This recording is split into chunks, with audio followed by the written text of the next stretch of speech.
the truth.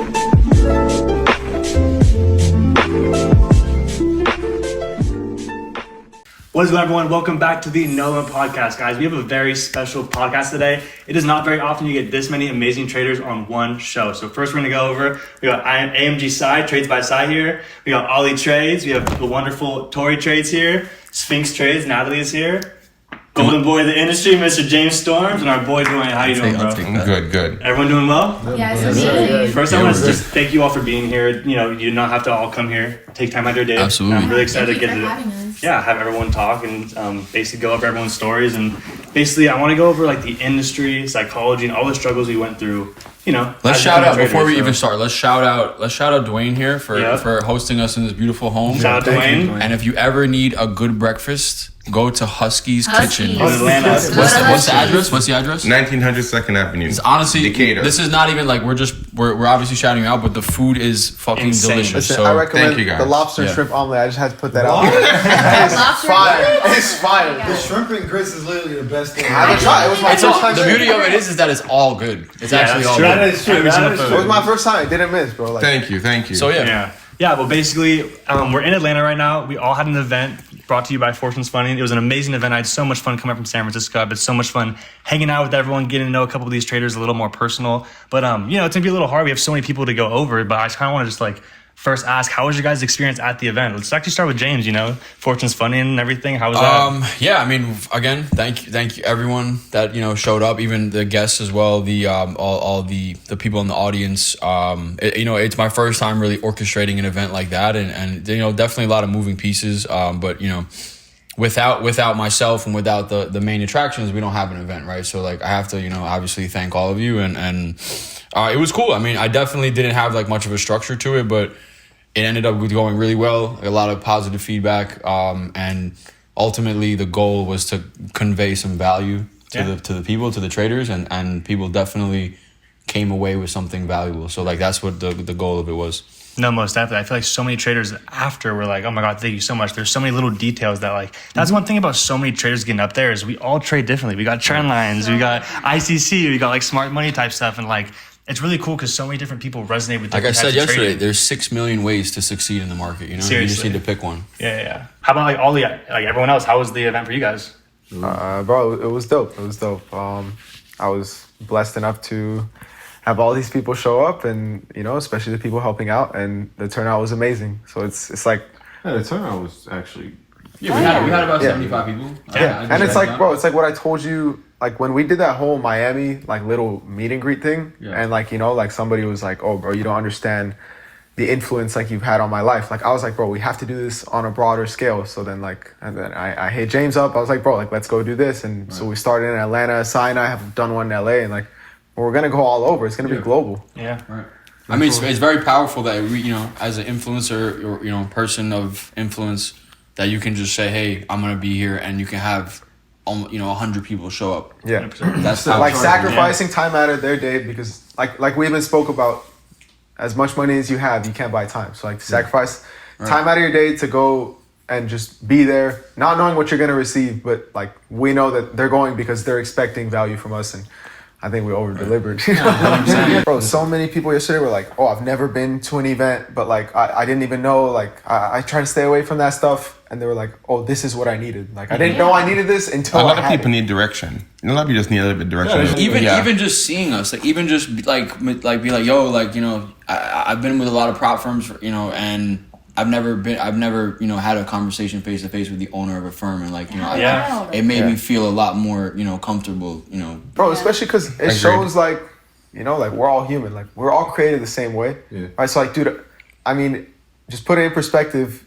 Last year, I was sitting in the back of the row at FX Summit watching James speak on stage, and then like yesterday, him and I were sharing a stage together, like because I put my head down, I worked, and you know, like thank God, like it came out to this. But I'm just trying to say, as long as you put your mind to it, you can amount to anything. Like never think any of these guys are too far from you. Like, Right. 100%. Agreed. Yeah, most definitely. Yeah. Most definitely. Tori, I think you did very well. I think you, Thanks. I really enjoyed what you said about like your strategy with the trend lines, because it was very simple, very digestible, and And I felt everybody could understand it. And it worked, and it's working for you. Yeah, Like I he's a said, great professor. Like I was Thank telling you. James, you should start a course because the way you teach is so good. And I've taken every course, and I always say they're not professors. They're traders, but the way they teach is hard to I understand. appreciate So it. what do I you think appreciate makes it. a good teacher? Yeah, that's a great question.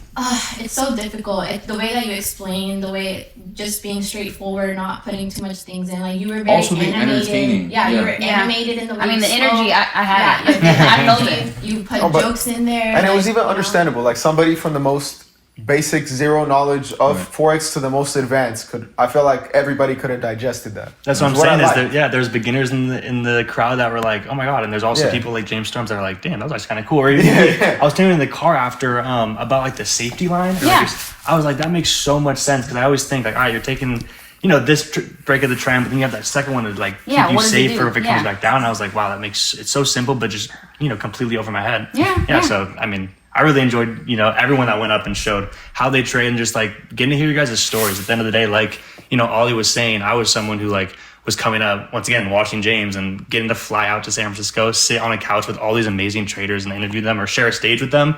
Absolutely amazing. So once again, like thank you to everyone for being here. I really do appreciate it. This is gonna be such a great podcast. I feel like everyone out there is gonna be going crazy like once they agree. see the title and stuff. But I want to hear more from like maybe SPHYNX Trades and Tori. Like how is it being like? I feel like you guys are probably like one of the two most known female traders in the game right now. Like, how does that kind of feel? I mean, it feels great, but there's definitely a lot of female traders out there. They're mostly on Twitter. I feel on Instagram they're definitely not as active, but on Twitter I know so many girls that trade, Yeah. and I have made so many incredible friends along the way. Before I even got into forex or started trading U.S. indices, and I was in the NFT world, I met so many NFT girls, and now I have like girls all over the world that I have to go meet. I have like a serious question. I put it on my Instagram thread a couple of days ago, but as a woman and as a trader, you know how like us men, we go through trading and we go through like the psychology. Like how is it for like women? Because I know y'all psychology and like y'all emotions are like way up here. Yeah, like, yeah. And there's been times where I broke down crying. So it's like, No, especially like when when you're in that little emotional couple days of the month. Oh, like, God. Are you trading? like kidding me? what is that like? That's for a y'all? recipe for disaster. Like how do you get over Are that? you serious? Shark Week. Oh my god. Yeah. So basically, just to say, I'm a very emotional person. Like I cry in a second. Like you guys saw me crying in Tulum over the dog. Like in a second. Like I literally am just very emotional. However, as a woman, and I can say this, like I think for every woman, we handle pain really easy. Like not easily, but way better than men. So when that pain comes, I think we just digest it better, and we just like are able to like reflect and go through it, and we're like, all right, this hurt and this happened, but you know what? Like we're just gonna like move forward. And You guys let figure go it out. faster. What about Yeah, you? we Tori? let go. We move on better. Yeah. Do you feel the same way? I think what I did a lot was it wasn't as external, but when I lost money in the market, like big losses at the beginning of my trading career, I associated that with like my self-worth. So I felt like Shit.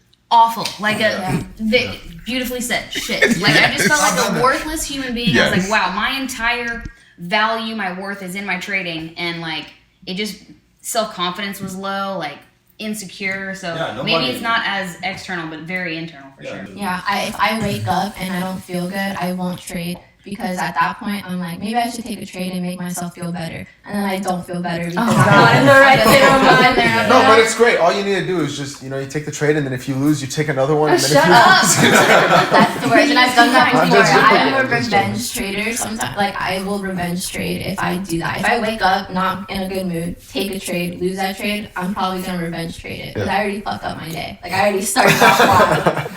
So yeah, no. definitely And never that. one thing that a lot of people need to do is like, bro, just because you dug a hole doesn't mean you gotta dig it deeper. A lot of people are like, well, I'm already here, man. No. Okay, like let me go for it. I mean, I think it comes down to whether you're male or female, it's resilience and self-awareness. You know? Agreed. Like you Agreed. got to be resilient. Like in the market, you're gonna get Yeah. punched in the mouth. Like you Yeah.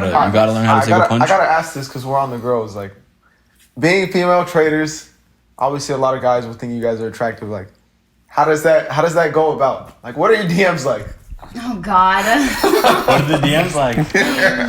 They're whatever. I mean, actually, I feel like a lot of my DMs on my trading page are pretty chill. Like, I don't have 180,000 followers yet. So I Keyword is haven't gotten yet. into Keyword that is yet. yet. So I haven't gotten into that tier of DMs. But a lot of the traders in my DMs are actually quite respectful. They just ask me questions about how to trade, like wanting to join my groups and things like that. I have a free girl group. And yeah, like they've been chill. I mean, sometimes obviously there's people that are out of hand. Out of pocket. But, you know, it is what it is. How about Tori? I know Tori for sure got some. They're bad. They're pretty gross. They're pretty bad. But maybe my advice for you, since you're not there yet, and you're at the stage where you're getting the respectful DMs, and wow, I missed that. I missed that phase. Maybe kind of mitigating that social media to someone else, like maybe getting a middleman, a moderator. That's I'm in the works of doing that right now. Yeah. So there will be probably awful DMs that he will see first, and then he will get rid of, or block, or delete, whatever it may be, before I even Because have it messes up your feng shui. It really truly does. It's awful. So I have like a question for everybody, and we can go around. But like, what was that post that you feel like kind of blew you up? Oh, I know mine exactly, Like, for sure. especially- I know mine. It went a little something. I know mine. I know mine. Hey, when it's a little something like this. What's up, guys? This is Ollie Trades. I just paid my first $30,000 day. You like that video? That video is fire, Bro, like Good job, congrats. that was it. That was the one where it just like. Well, yeah, I mean, you're like kind of a low key. I'm chill. This guy's by the way, this guy's a hitter. Like this guy's a I'm hitter. chill. like, He's also a low-key trader, hitter. guys. He owns restaurants, but he's also a great trader. He's not just, He's a serial entrepreneur. That's what it is. Yes. Well, how many? Before we'll answer that question, but let's talk about like just how many streams of income, how many businesses do you have right now? See, that's how you know when his first reaction is like, I don't even know. Roughly about 5. 5. Okay. You got the restaurant. You got 5, trading. Yeah. So you have this you have restaurant, Airbnbs, trading, real estate, collecting watches. Airbnb, no, and I mean- PAM management, so asset management. 5. Yeah. Okay. 5. But then within that, it's just so like, properties is one thing, you know. But like within But that, I there's think definitely those will be multiple- like kind of like hobbies for you, right? Like, They're not.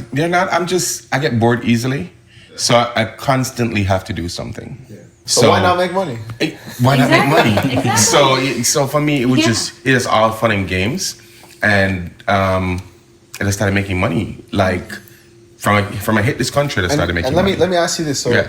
So- all I know is that you moved to this country from where? Jamaica. Jamaica. Yeah, a and decade like ago. I don't know how your situation was. It like tough for you when you first moved here? Or were you Good question. That's a very good question. You know, a lot of people come to this country or any country, first world, and say, hey, it was shitty, it was rough. My transition wasn't. I had points, though, when I was here. I sold a business in Jamaica, so I was still waiting on transfers to come in from a sale of that business, a lot of legality. So it was held up for about 60 days more than I thought it would have been.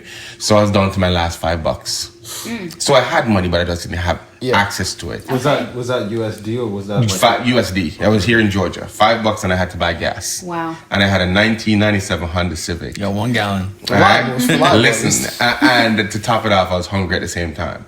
So I was like, okay, what am I gonna do? So I bought a Twinkie, and never forget it. Put $2.50 in a tank. Got home. I would say that's my lowest point. I'm not having money, but I knew I'd always How make old were money. you?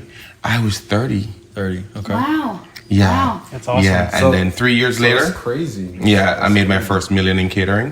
Wow. And That's then amazing. and then it was amazing, all and business partner stole from me. I walked away from that and replicated the business all over again. So Okay. it's always you. And let me ask you that just about that. So like even just having like a business partner who screwed you over, like how'd you channel that energy? I've seen some people who like they just try to blame everything on spiral. them and they spiral just And they're downhill. done. And they're done. How'd you I handle just that? knew I was the sauce in anything I do, and like everybody sitting here, you guys are the sauce in your own right. Yeah. Yeah. Right. So I knew taking myself out of that equation, I could recreate that recipe, and all I did was beat the pavement, market like all of us do in any business that we operate.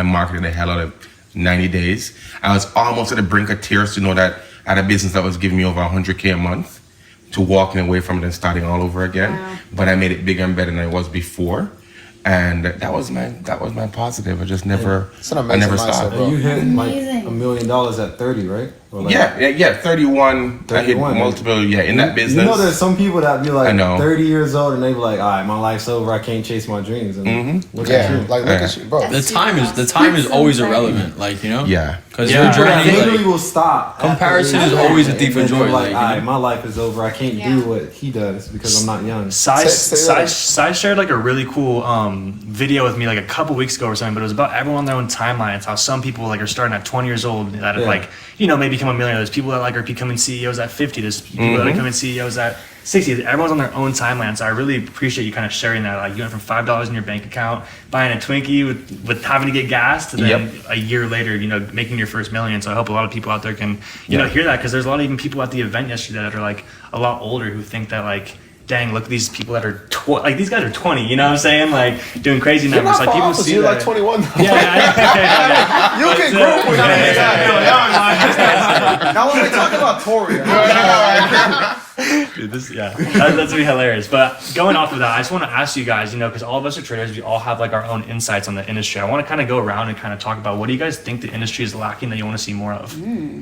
Transparency. Transparency. Yes.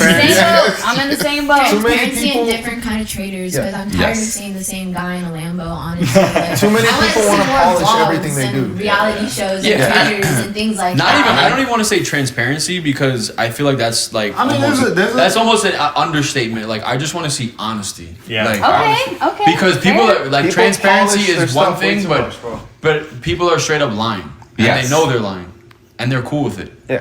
That's what I have. Like transparency is part of it, but it's just be honest and be transparent about your journey and your Yes, situation. true. But yeah, I think it's lacking so much, and it sets such a unrealistic expectation for the business. Absolutely. for new people coming into Yeah. the space. You know, Just, without a just doubt. to tag on to it, James and I, we were in the same space. So a lot of stuff I went to him for guidance on when I was approached to be an asset manager, right? And I think where we say transparency, just honesty, like James said, because when I sat at the table, didn't know I was negotiating what would be a contract, and I was told certain individuals in the industry how they really made their money. I was disgusted in a way. Yeah. I'm gonna tell you why. Because I'm out here looking up to you like everyone else looking up to everyone here and saying, yeah, this guy did it, this person did it. I'm going to follow the same footsteps and so forth, right? Because it's the new path for me.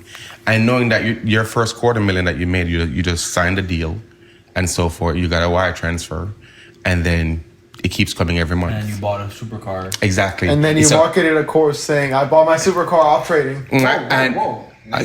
so Yeah. I literally almost talked myself out of the deal because I felt so disgusted about, seriously?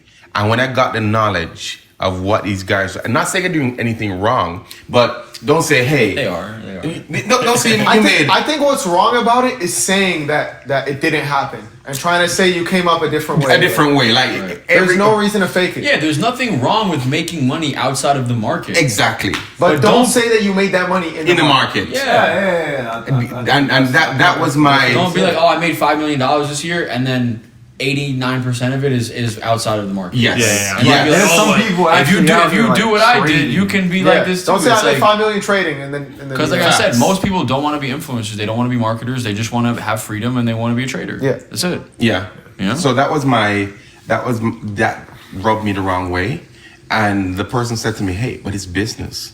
This is the industry. So just to finish what I was saying. But it with doesn't that have to concern. be the industry. No. We can I agree. drain the swamp We can real easy. we can change it. So they had a speaker last year. She was here this year too. She works in London now. Michaela? I remember. Yeah, Michaela's the one from London. I believe. Right? Yeah, Yeah, used to yeah. work for you. Right? Yeah. She last year at FX Summit, she worked said, for Hubi. Yes. Yeah. Yeah, she said, trading is the first floor. And I was like, what the fuck are you talking about? I'm making money from trading. Right. This is the 20th floor, Right. right?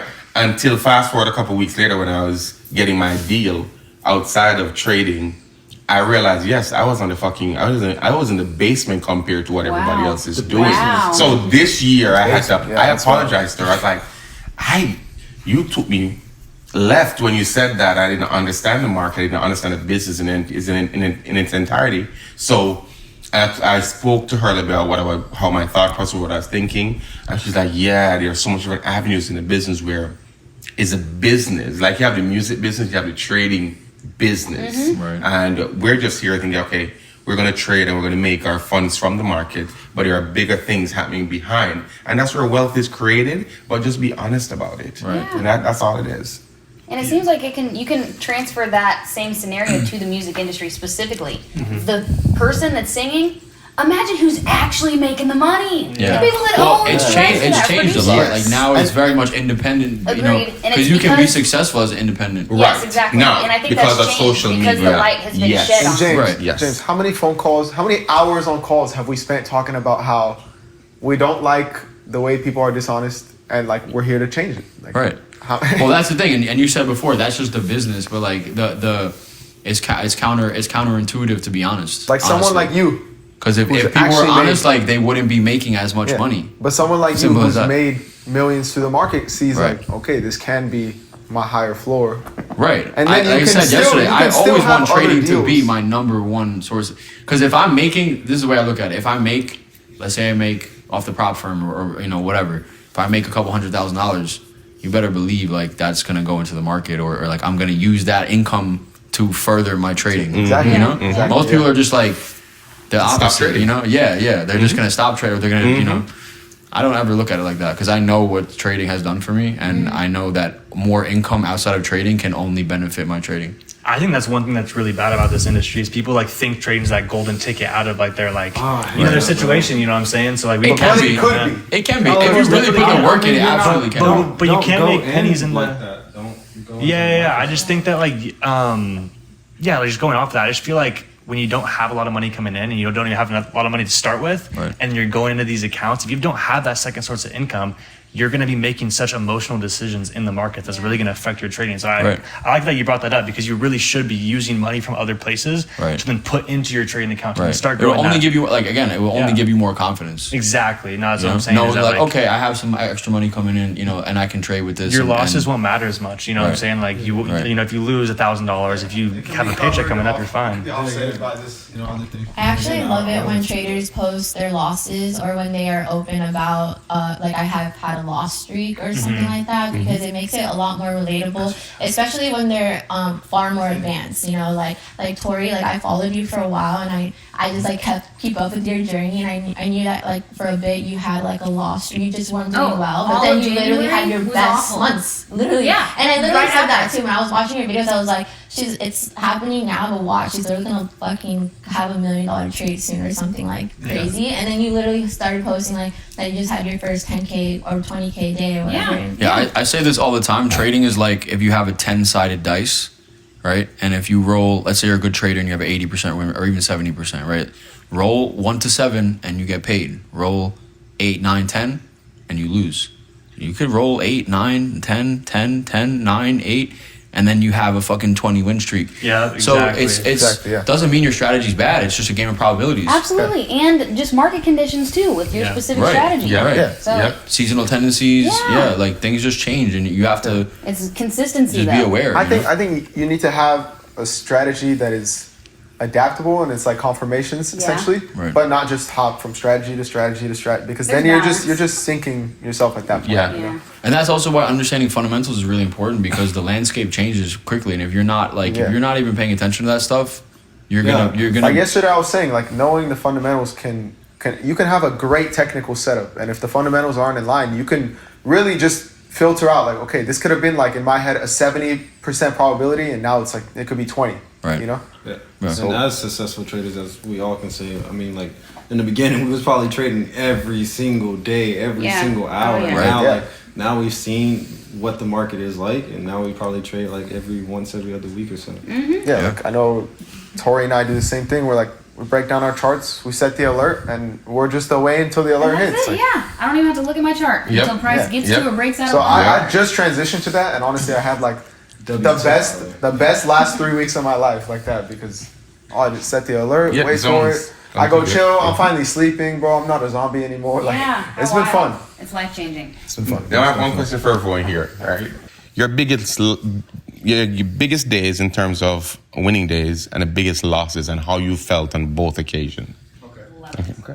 So I feel like I've talked to a couple of different people I've interviewed about like their biggest losses, and I think that one thing I always reiterate is like the biggest losses are the ones that you can't afford at that moment. You know what I'm saying? Like I've had bigger losses than the one that like hits hardest the most. You know what I'm saying? But I just had like those moments in like 2020, 2021 where like another thing I always bring up is how like I thought that I was profitable before. Like now that I look back, I wouldn't have considered myself profitable. You know what I'm saying? I think I was getting lucky, but there's those times where like, you know, I was in a prop firm, I was up a certain amount where like that was like at that moment life-changing money to me, you know what I'm saying? And with my Forex fund, it's kind of like we talked about yesterday with the equity type thing, where I was floating 5%, and I went back to break even, went to sleep, and I breached my account, couldn't do anything about it, didn't give me any of that money, and that account was gone. And like that to me was like a moment where like that hit me pretty hard, you know. But how about you guys? My biggest loss.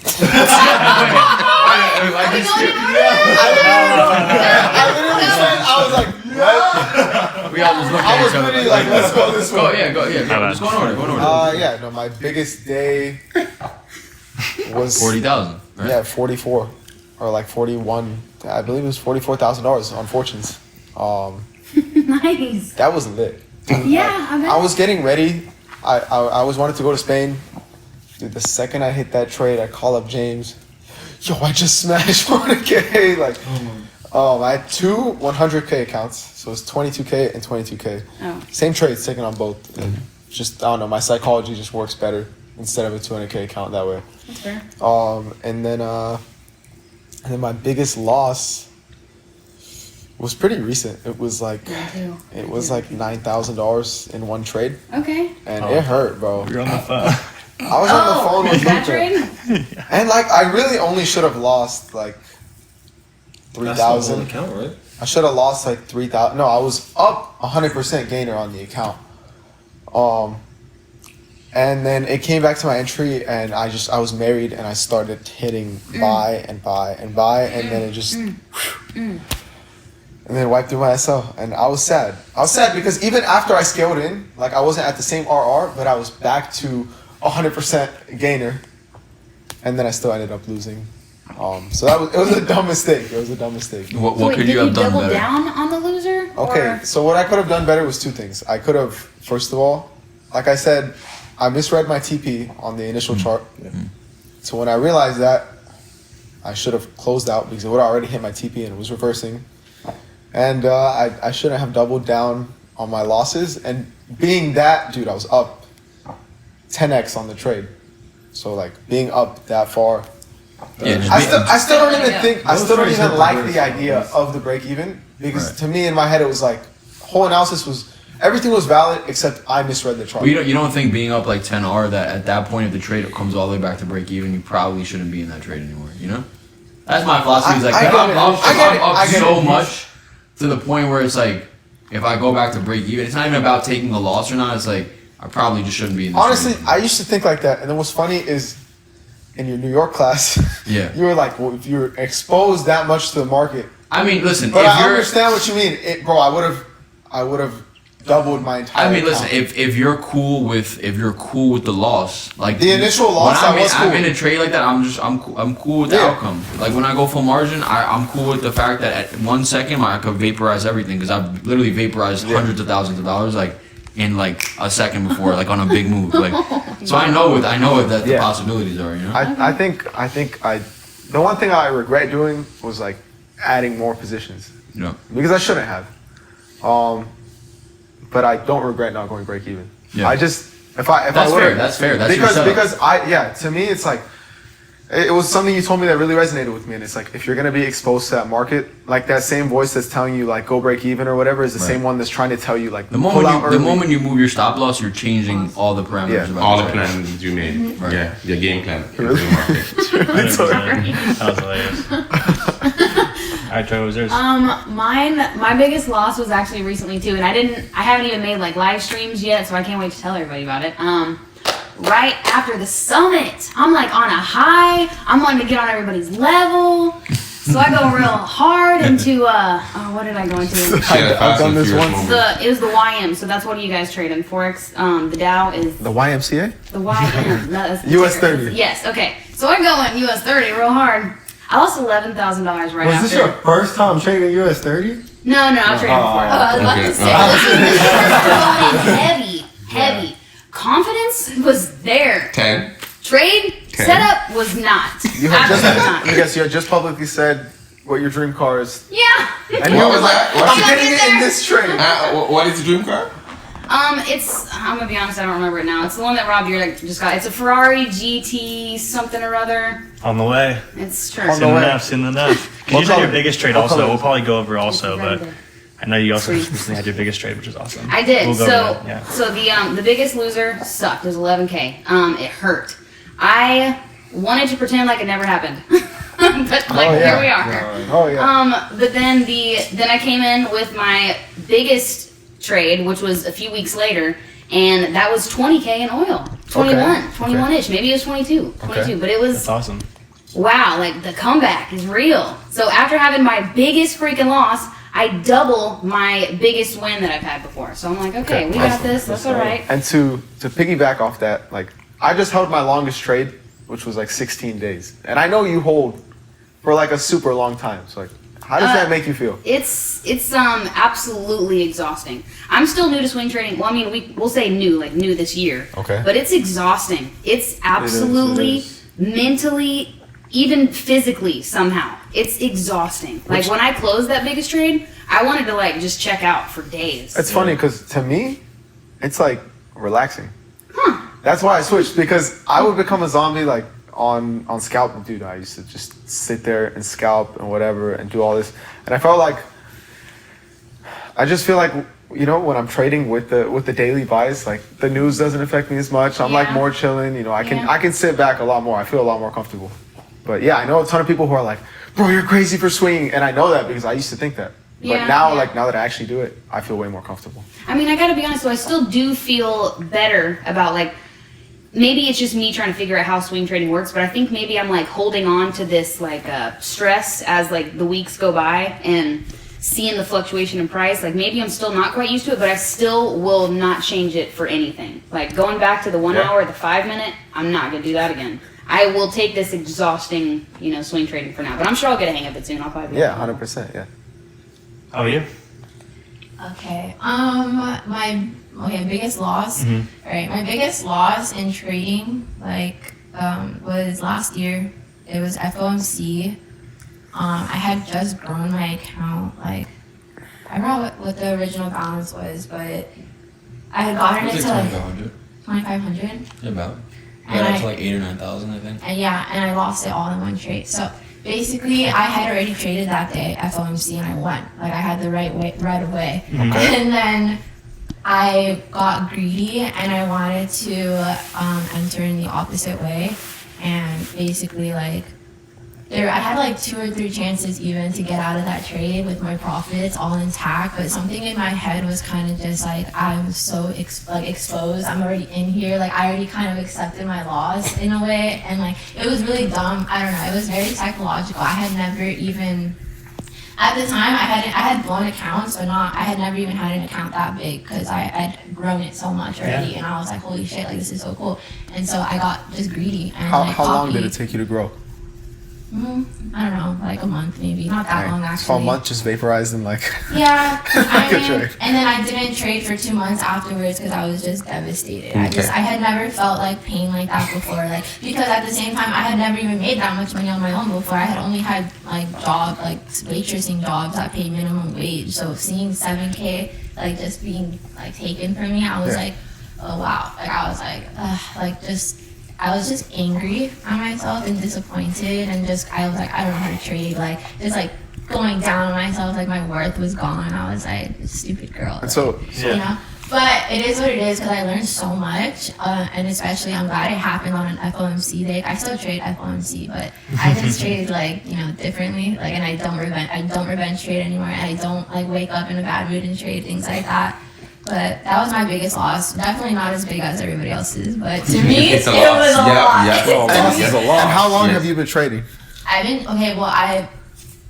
I've been trading since like the end of 2020, like December 2020. More like January 2021 is when I really was like, all right, I'm doing this. When I made like my bag off Dogecoin, and I was like, what is this world? I was like, what is this freaking world of magical money expanding into like different things? And then that's like when I went face forward into like everything.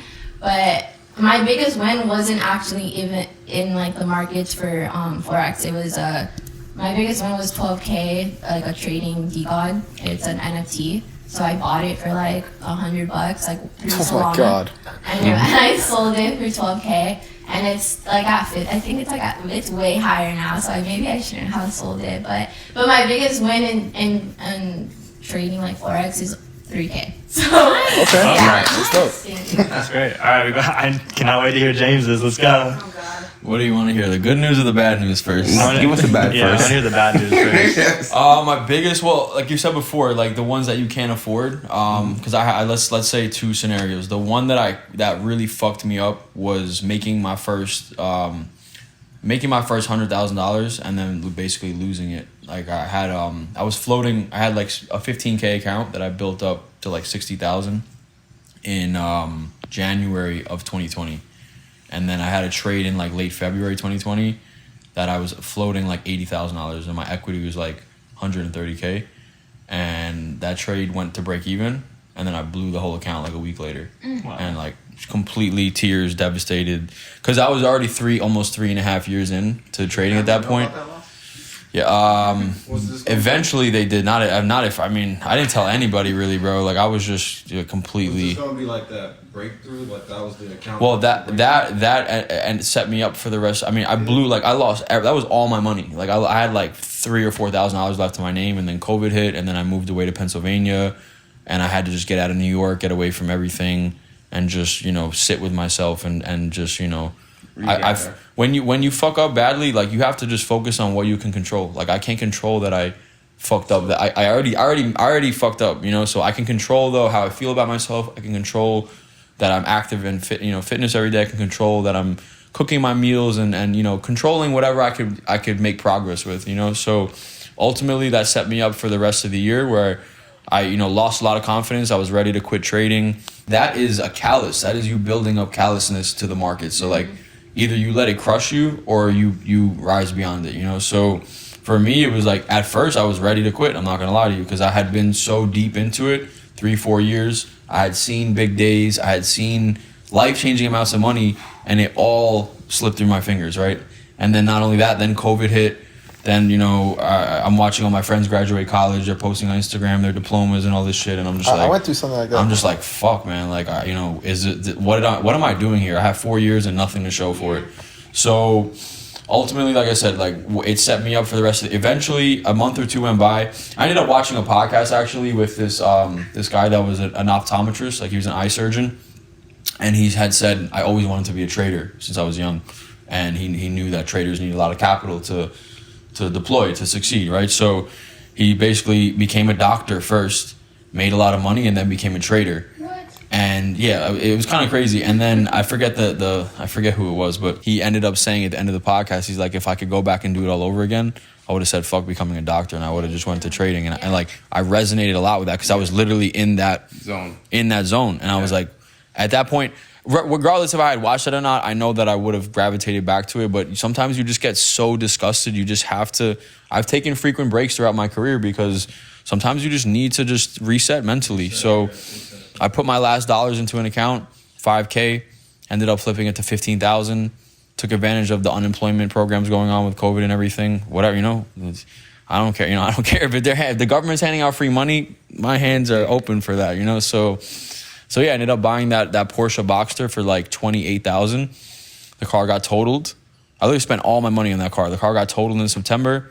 Insurance ended up paying me out like $40,000. I made a good amount of money on the car. I took $30,000 of that $40,000, put it in an account. November 11th and November 12th, I had $150,000 balance. Like I made $120K in one day. And then because I say that this loss was really like pivotal for me because if it didn't happen, I wouldn't have that scar. I wouldn't have been like, hey, James, you were in the same position 6 months ago. and you fucked it up. So what are you going to do differently this time? That's the same thing I tell traders all the time. It's fine to make a mistake. The moment you make the same mistakes over and over again, you're doomed. You'll never. You gotta learn from them. You'll never get to the next level. It's like I say, it's like a video game all the time. If you do the wrong move, you shoot the wrong guy, or you do whatever it is, you're not gonna beat the level and get to the next level. You have to understand what you're doing wrong and change the behavior. So, and then I withdrew $100,000, and my life changed. You know, I was free. I enjoyed the financial freedom. Like, I started eating at nice restaurants. I went to Miami. I rented a Lamborghini. Like, I did shit that I just wouldn't have been able to do. And once you start tasting that, once you start understanding, because when it's numbers on a screen, it's just numbers, right? But when you actually withdraw the money and start spending it, right? You know, you buy a nice pair of shoes and, you know, whatever. Shout out Tori for the kicks. Shout out Tori. I had to say that. Tori, yeah, shout out Tori for that. But once you start spending the money, you actually understand, like, when you're in a trade, you're like, wow, like, I know what I can do with this. This can pay my rent. This I can eat, you know, this is my food for the month. And what's up? I was gonna say, it was so funny because when I made that $22,000 day, I wanted to take a trip so bad. I wanted to go to Spain. And I was like, I asked somebody who I knew was gonna tell me yes. And I was gonna ask somebody who in my head was gonna tell me no, which was James. I thought James was gonna be like, that's stupid, like, why are you? And I tell him, I call him on the phone, I'm like, what are you thinking? Like, I was trying to spend, honestly, like half the payout on this trip. And he goes, hell yeah, take that trip. And I was like, really? And he was like, yes, dude, like, that's one of the best things you can do. Yeah, traveling will put you in such a different perspective, and you only get to be 20 years old once. That's exactly you know what I'm saying? Yeah. Like, you only get to do, I mean, it doesn't matter how old you are, but you only get one shot to do it while you're young and have a great experience being young. I lived some crazy things that I had only dreamed of. So yeah, so ended up just, you know, that withdrawal, like, was life changing for me. And I always say, like, me making a big withdrawal, like, completely changed my whole perspective on trading, and you know, it ended up setting me up for the following year where I made, you know, $1 million. So that loss was definitely, but my actual biggest dollar amount loss was like 300 and I don't know the exact, it was like 300 and something $1,000. You know, this was right after I had built that account up from 60K to like 1.5 million. And I was in Italy, and I was in a swing. It was October of 2021, and I was swinging shorts on NASDAQ, and I sold it around like 15,000 something. And this was right before, like, the following few months it went up, and then 2022 it had obviously that big crash. I was just early. Like, the fundamentals take time to develop, right? So I was really confident in where the market was going to go, but, you know, I was at the peak. You know, you always have high points and low points in your career. So I was at such a high point, stepped into millions of dollars and all this, you know, clout and this and that and whatever. And I just forgot my rules. I had no stop loss. I had no real plan for the trade, and I was just in a different country trying to enjoy my trip, and it ended up ruining my trip. Kind of not ruining it, but every day I'd wake up, I'd check my MetaTrader, minus 250,000. Oh, great, let's go see the Coliseum today. Like, you know, you can't even enjoy it. You know, you can't even enjoy it. So.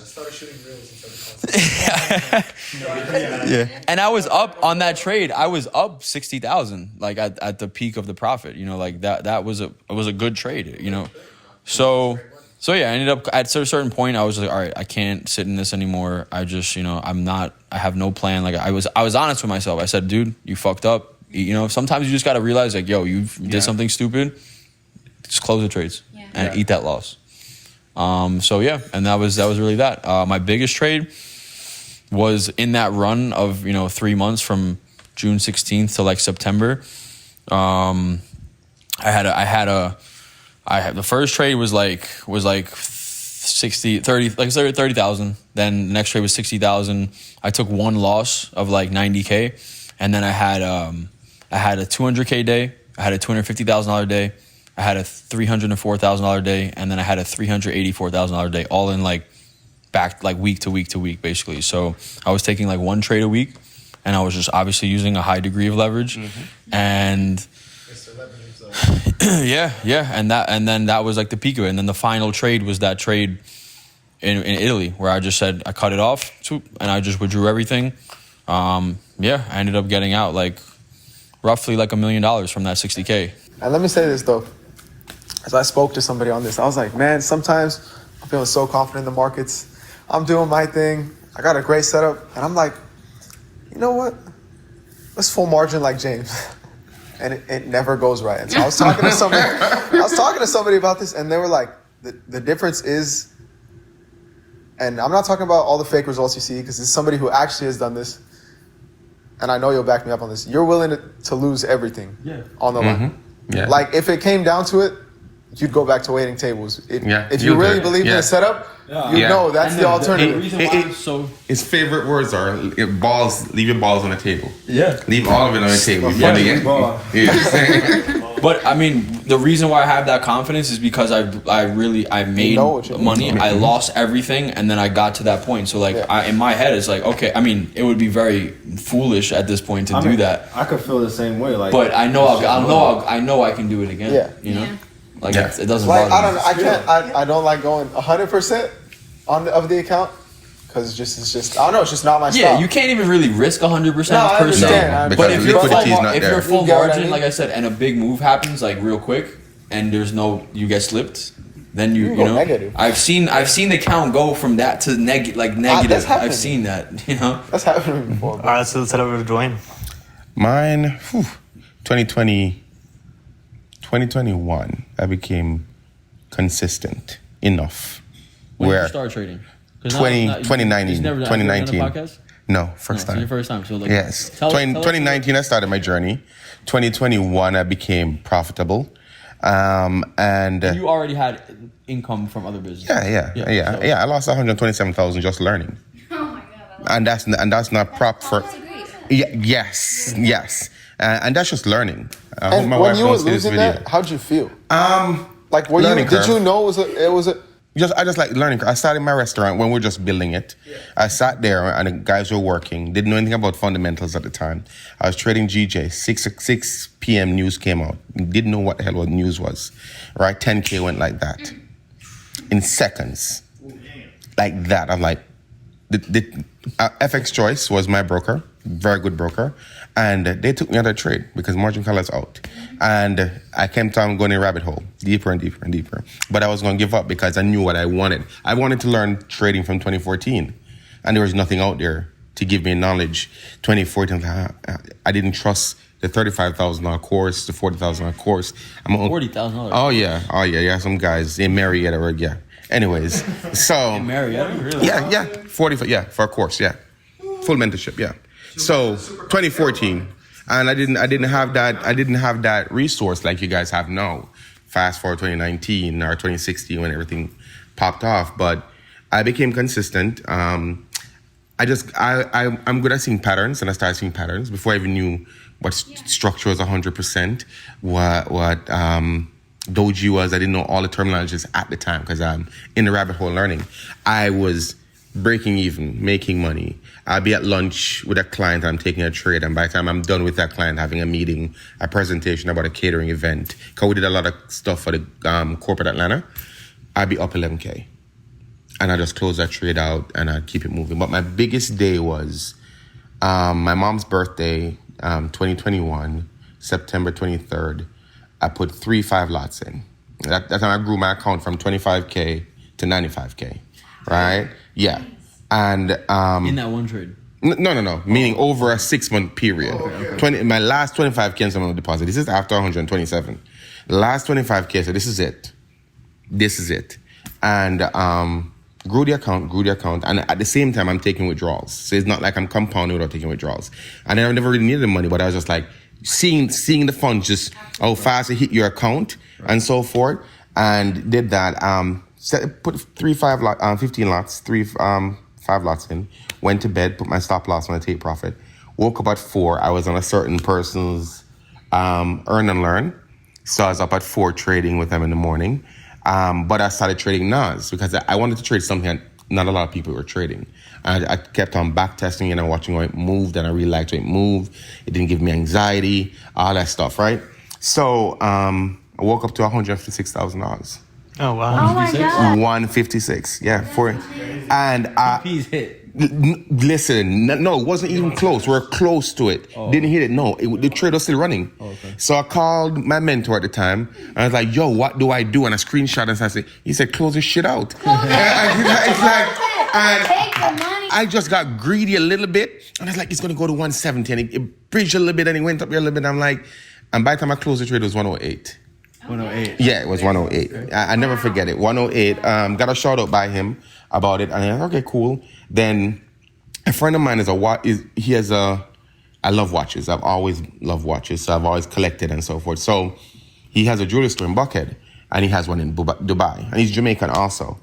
And I've always wanted a Patek. So I withdraw that money. I went to him. He had one slightly used, 76,000. I bought it. I said, "It's the market's not going to take this money from me. I'm going to pull it out. At least it's some of my 127. I can always sell it back." Yeah. I bought it. No, it's nearly 200K is worth now. Yes. And then I kept on. That was my first biggest day. Then, I got introduced to some of James' friends. They gave me some capital to manage. And the first investment of that capital, and I put my capital in there also. I did like 56 in 3 days. And I kept on racking it up. And so forth. I kept on investing more funds and so forth. And I let me see. Was it December when Ukraine got invaded? I made 200 and something K. That was February. February, right? February 22. And I was in my spare room, the blue house right next door. That was my house, right? And I was in the spare room, and I felt so bad as entering cells, and I'm closing while I'm entering cells. I'm closing. It's a hard thing to wrestle with. Yeah. You gotta try not I did, yeah, and that was good. I'm like, when I started making money from that and my own personal funds plus what I was getting paid to manage funds, I just kept on buying stuff.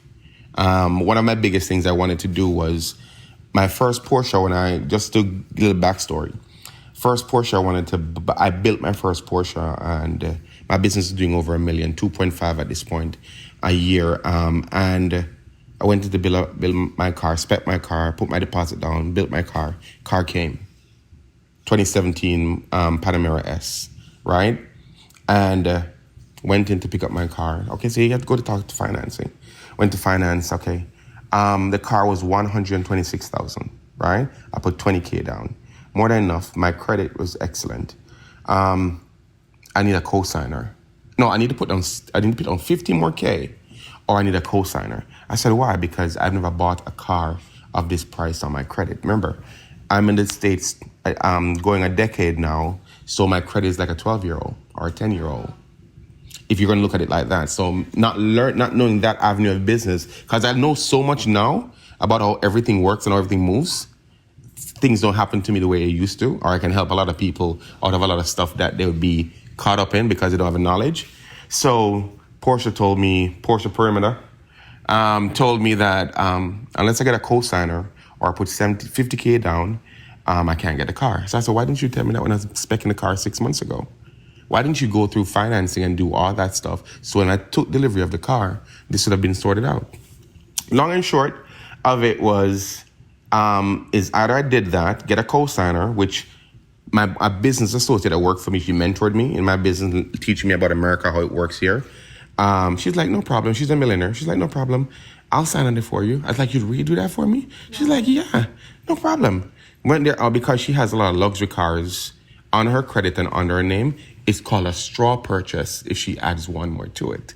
So once you get in the high-end car sphere, you're going to hear these terminologies if you go to regular dealerships, and if you're not buying it outright. So left a bad taste in my mouth. I had to walk away from it because I could have put the 50K down, but it's just the principle. I'm big on principle. It's the principle of a thing. Why it's like, okay, and then the car outside now, I saw it at a Lamborghini dealership, and I really liked it. I've always loved GTS. And I said, you know what? Fuck you all. Excuse my French. I drove to North Carolina, bought that car, right? And then came back and took my 20K deposit from them, driving the car. It's like, I don't need your car. And I put it back in my account. So I said all of that to say this. One of the things I always want to do, I wanted to stick it to Porsche and go up there and stroke a check and just order my car. So when the Taycan came out, I said I wanted it and so forth. I said, okay, I'm going to go up there, I'm going to spec my car and stroke a check and order it. So I've always set goals and said, from I've been on this trading journey, I said, this is going to pay for this. This is going to buy. This is going to acquire this. So all the things I've acquired, I can tell you 90% of me doing it is because I was making that, I would say, the third income from trading to give me the confidence, okay, I can go buy this. I can go do this because I was making this money every day. But my biggest loss was last year, 156K over 3 days. And it hit me so hard. Like, I was on this high and getting everything. It hit me so hard. To hit buy or sell, I think I'd have anxiety. I was shaking. I'm in the room and I'm covering up blankets and I'm cold. I'm like, why the fuck am I cold? And I'm afraid to place a trade because of that loss I had. And that's why I asked you guys all this question, because then you have to just jump back on a horse. It took me about 60 days. I didn't trade for about 60 days. People withdrew their funds because I wasn't trading at this point in time and so forth. And I said, you know what? At a James moment, like, I'll build it back myself. I don't need your money. I'll build back everything, so forth, so on. And surely I did. But it's just a journey. Everything in life is, and not where you start is where you're going to end up. And you'll be surprised where the journey actually takes you. That's an amazing story. That was an amazing story. Wow. Yes. Yeah, that's dope. Thank you to everyone going around. No, it is inspiring. Yeah, it is. It's a journey. 0 to 100, real quick. We're gonna wrap it up in a second, but I really want to just go around one more time and just kind of give advice to any like new traders out there, because I think that's one thing a lot of these viewers want to like listen to, is there's so many knowledgeable traders around right now. So I want to kind of go around and just talk about, maybe in your opinion, what do you think kind of they should be doing as a beginner trader in 2023, learning how to trade? Buy my course so I can get a Lambo. I would say looking at trading as not a risk but an opportunity. I feel like everybody comes in and be like, oh, I don't want to risk this much, or I don't want to put my money on the line. Like James would say, people would love go spending their money at a college, but they won't, spend their money in trading when it can give you an opportunity to make a lot of money. You can risk $2,000 in the market and come out with 20 grand or 30 grand, and not saying it's possible for everybody, but it's possible, Yeah. And I don't look at anything when I trade. I don't be like, oh, I'm risking 1K or however much I'm risking. I look at it as I'm using this money, or I'm using 1K to potentially make this much money. And then it also like dials down on your psychology. Now you're like, okay, it's not a risk, it's just me taking the opportunity. The opportunity fails, so if you hit stop loss, then there's plenty of more opportunities. Opportunities don't stop. So Yeah. something I would say. What about you, Ollie?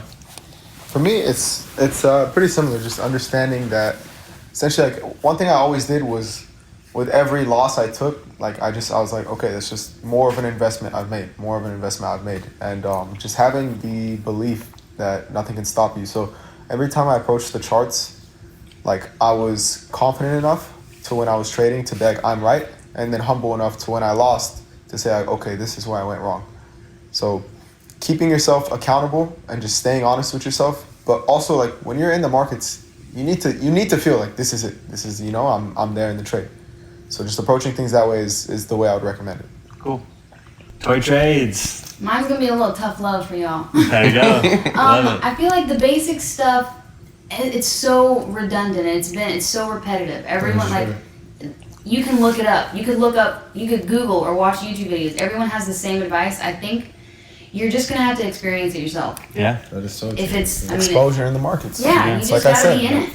I always Exposed. talk about that, right? Like exposure can, when you lose, you can either blame everyone else in whatever conditions, whatever you want to blame, or you can understand why you responsibility. lost and you can set up your next 10 wins. And Tori, your sister, your family, has a trading background, right? Your uncle, Yeah. and your sister started trading.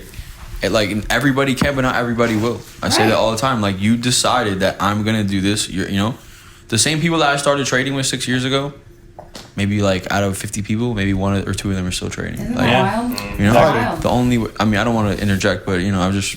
It's so true. It's so true. Yeah. And that's why I think it's like the tough love thing. You just gotta want it. You gotta truly You have to want want it, yeah. 100%. You have to want it and see it. So like, even if it's not clear at first, like at one point, it's gonna get real clear. Like you have to know, like this is it. Yeah, I would basically just say the same thing. Find whatever courses you can, Google whatever you can, babypip.com, YouTube, all of that. Join Telegram groups. try to hop on to any webinars you can. Like James, whenever he hosts those free webinars, they're so valuable.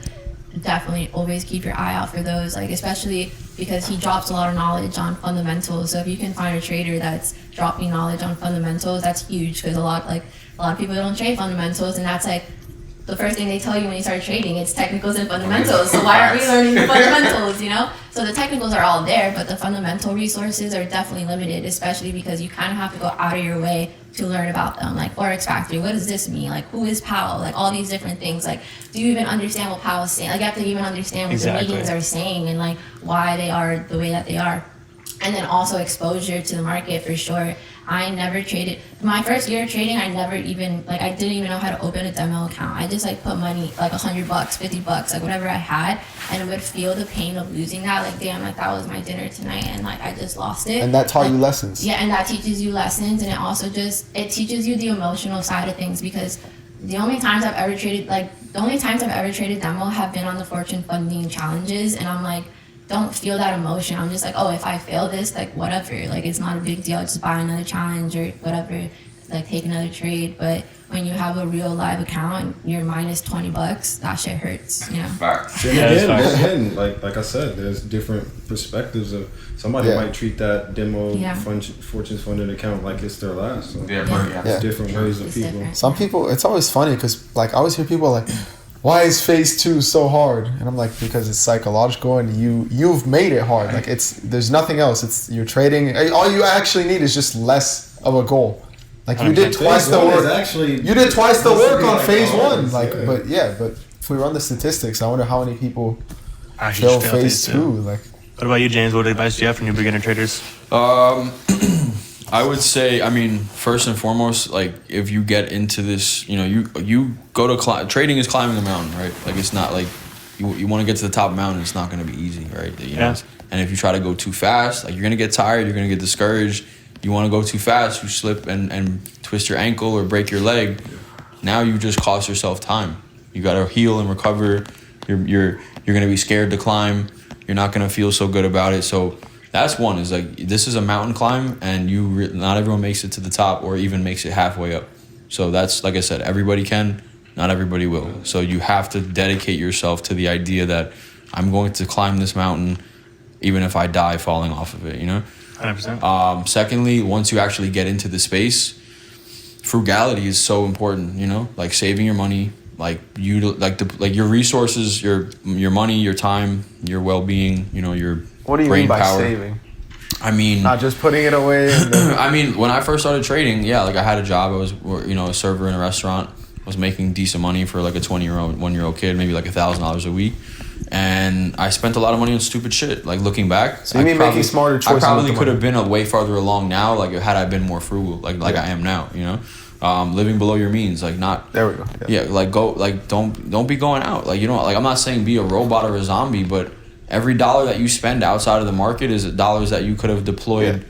I say it a lot, is like every dollar you own is an employee of your business, right? Like your bank account is your business, right? And your dollars, they're sitting in the account, they're on vacation, or you're putting them, you know, at the bar, you know, spending money. Like that's not not your best use of your employees, right? So being frugal, like saving money, you know, if you look to save money on I'm not saying be stingy, but also if you can save $5 a day by making your coffee at home, right? And then you also are cooking your groceries. Now you save $20 as opposed to the person that was going to Starbucks and going to, you know, and spending all their money. It adds up. It adds up quickly. Like I used to spend my money on stupid shit. Like I love cars. I would spend money on car parts and stupid shit. And now I could have, you know, like now I have a fucking supercar. It's like, you know, like I wasn't even thinking. I was thinking about, I love this Acura that I have. Like let me just build it, when I could have just. The bigger picture was that save your money, don't spend it on stupid shit, and you can literally buy whatever the fuck you want. Exactly. You know? No, that's great advice. I just like to laugh from that. True. Yeah. And also, and in terms of like actual trading knowledge, like Natalie just said, build Telegram groups, resources. It's there. Network with people. Cold DM people. Be like, hey, I see you trade. Like, you know, I'm just like, if you don't have a network of people. That's so powerful. Like one of my best friends from Jamaica, his name's Zachary. When I first started, I don't DM a lot of people like out of nowhere, but this kid Zachary, he was 16 years old. I had seen him on someone posted him that he took this test, whatever. He did very well. I said, yo, Zach, I'm James. Like, I see that you're 16. Like, bro, mad respect. Like, I can see that you're really good at what you do. And that was really it. And then we didn't really talk very much at all. He sent me a book like he recommended to read. And then fast forward, 6 years later, like we're best friends, So you don't know who you're going to meet like in this journey, but there's been times where we're both trading together. We're talking to each other. We're just, we're in the trenches. We're in the war zone together. So for me, I'd say percentage is a numbers game. I've always said that in everything that I've touched or looked at is a numbers game. So do the numbers. Stop seeing trading as your want all or end all is going to fix everything, right? It's not going to, but if it will change your life one way or another. It's going to teach you discipline, or it's going to really fuck you over, or it's going to make you successful. So I'd say do the numbers. Stop thinking, oh, I lost $2,000, I lost $5,000, I lost 10 grand. Do the numbers. Your account size, you lost 2% of your account. You lost 1% of your account. Do the math and take out the emotions out of it. Yeah. I would say for one, for all traders that are breaking even now and trying to say, hey, where do I get the profitability? Because I'll make money and I give it back to the market. And I'm trying to compound my account. Pay yourself if you're doing so. For beginner traders, again, it's a numbers game, but don't try to run too fast. Creep before you walk. Get the education. James taught me a lot. Shout out to you, because last year when I met you, I'm telling you, and I started following you, I knew fundamentals to an extent, but how you go into it in your debriefing and so forth, it taught me so much and made me so keen in looking at the market. Now I don't even trade news. I trade the aftermath of news. Wow. So when everything happens and the drop and the dip, I've seen the patterns. So I know when it's going to recover. I know it's going to drop further. And I just trade the aftermath of news. So knowing the fundamentals. A lot more clarity and knowing, of course, like, okay, this data came out, now I kind of know how to proceed. Yeah, I know I'm going with the trend. I'm never going against the trend unless the trend has changed. Right. So it's just, I wanted this knowledge from 2014. And I never stopped. 2015, I did multiple business in that same space. From 2014, 15, 16, 17, 18, 19, I took a lot of things, but I never took my eye off the ball still. Mm-hmm. I still wanted to learn. I still invested in a lot of things that I kind of lost money on that had to do with, I wouldn't say forex, but stocks, because I was still interested in the space, So fast forward and here now, timing is everything and timing is nothing, because you can sit here and do nothing and you won't move any further. For everyone who came to the event yesterday, that was a choice. They wanted something different. They wanted a change. It was a choice. When COVID happened, we had no choice. We had to sit on our butts. A lot of people made life change choices then. And that's why the workforce is just coming back, because people say, I'm not going back to work. Mm-hmm. I'm going to pursue my dream. I want to pursue something I wanted to do that I couldn't before because I was on this hamster wheel. No, we got pulled off for a minute. Now the government is trying to course correct because they don't know how to put us back to work properly on that wheel. So take the opportunity and get the knowledge. Find a mentor, get the knowledge before you start blowing accounts. Mm-hmm. When they say you have to blow 20 accounts, I don't believe it, because I didn't blow 20. Right. I might blow a lot of money, but I have never blown an account like fuck. It's zeroed. Right. Because I kept on investing in what I was interested in. And the mistakes I made, I really wrote them down. I took photos of them. I reminded myself, so the next time around I see it, it's like a fork in the road. You don't want to go down that road again. So you should journal it, as they'd say. And it might sound lame, but journal your shit, and then you'll see where you're going wrong, not to make the same mistake again. Because I don't take the same two trades the same way. If I got stopped out, whatever, I'm going to reevaluate and look at it again. So just get the knowledge first and foremost, and just pursue what you want to do, because the knowledge is there. I feel like that was great advice. I just want to say thank you all for, going around and giving you guys individual advice. At the end of the day, we all went through similar experiences, but then also different experiences. So we all have different viewpoints on the markets. And I think it is important to go and give all your guys' individual perspective on it. So appreciate you all for coming on. We're going to wrap it up right there. This is going to wrap up the episode of the No Limit Podcast, guys. Please leave a like and comment something you learned. I'm always going to have all their socials in the description. Go get funded by Fortune's Funding. And, until the next time, we have so many more events to come. James, thank you for coming on. TORI Trades, Ollie, Sai, Nat, and Dwayne. Thank you guys. We're gonna wrap the episode right there. I appreciate it, bro. The truth.